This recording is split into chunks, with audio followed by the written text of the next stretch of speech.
দেশের ঐতিহাসিক বিনোদন কেন্দ্র লালমনিরহাটে অবস্থিত তিস্তা ব্যারেজ। আর এই তিস্তা ব্যারেজ এলাকায় ঈদ আনন্দ করার জন্য ঈদ প্রেমীরা এই তিস্তা ব্যারেজ এলাকায় এসে উপচে পড়া ভিড় জমাচ্ছেন। আমরা এসেছি তিস্তা ব্যারেজ এলাকায়। সেই তিস্তা ব্যারেজ এলাকায় ঈদের আনন্দ ভোগ করার জন্য যারা এসেছেন তাদের সঙ্গে একটু কথা বলবো। আপনারা কোথা থেকে এসেছেন একটু বলবেন? নীলফামারী থেকে।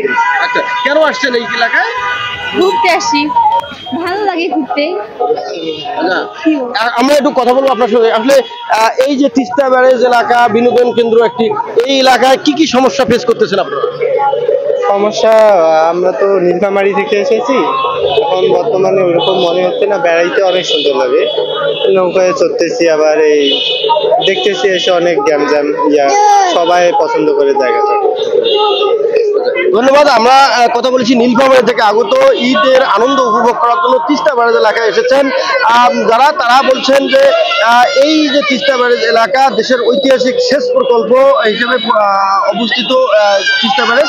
তবে অনেকে মনে করেন যে তিস্তা ব্যারেজ এলাকার যেমন বিনোদন কেন্দ্র তেমন কিছু সমস্যা রয়েছে, যেমন বাথরুম টয়লেটের একটা বিষয় থাকে, যেমন নারীরা যে শিশু এবং নারীরা এসেছে তাদের জন্য প্রয়োজন আছে এইখানকার টয়লেট বাথরুম, এবং পাশাপাশি বিশ্রাম কেন্দ্রেরও প্রয়োজন আছে বলে অনেকে মনে করেন। যেমনটি ওনারা বলছেন যে তিস্তা ব্যারেজ এলাকার বিনোদন কেন্দ্র হিসেবে রয়েছে অনেক ধরনের ফুচকা, চটপটির দোকান, খেলনা সামগ্রী সহ। পাশাপাশি যদি বলি যে আনন্দ উপভোগ করার জন্য আরেকটি জিনিস রয়েছে, সেটি হলো যে স্পিড বোট রয়েছে। সেই স্পিড বোট করে নদীর যে যতটুকু পানি রয়েছে সেই পানি এলাকায় ঘুরতে পারে স্বল্প মূল্যে।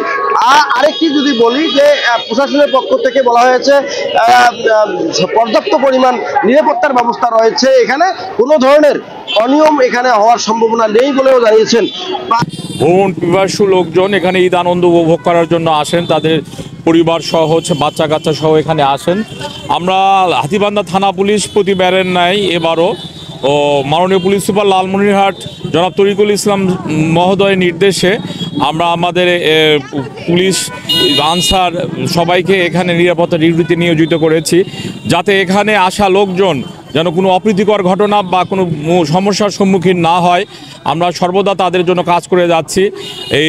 আমরা ইতিমধ্যে অত্র এলাকায় কোনো জুয়া বা অবৈধ কোনো কাজকর্ম যাতে না সংগঠিত হতে পারে সেদিকে আমরা তীক্ষ্ণ দৃষ্টি রাখছি। পুরো এলাকাটা আমরা মূলত নিরাপত্তার চাদরে ঢেকে দিয়েছি। এখানে আমরা ঈদ উপলক্ষে বেড়াতে আসছি, ভালো লাগছে, কিন্তু এখানে খাওয়া দাওয়ার যে ব্যবস্থা আছে মনে হয় আরেকটু উন্নত হলে ভালো হতো। যেমন রেস্টুরেন্ট, বিভিন্ন আরও খাবার দাবারের যে ব্যবস্থা থাকে, তারপরে আছে ফুচকা, চটপটি, আরও বিভিন্ন অনেক আইটেম আছে। হ্যাঁ, আইসক্রিম, ভালো লাগছে, সব মিলায় ভালো। তবে আরেকটু পরিবেশটা উন্নত হলে বেশি ভালো হতো। আমরা হচ্ছে সৈয়দপুর থেকে আসছি, এখানে জায়গাটা অনেক ভালো। মনে হচ্ছে আরও যদি বিনোদন ছোটো বাচ্চাদের জন্য প্রদান করা হয়তো, টয়লেটের ব্যবস্থা থাকতো মহিলাদের জন্য, তাহলে অনেক ভালো হতো জিনিসটা। তো পরিবেশও ঘুরতে আসছি, ভালো হলে আরও অনেকেই আসবে এখানে ঘোরার জন্য, জিনিসটা ভালোই। M A Rahim, news channel 24, Lalmonirhat.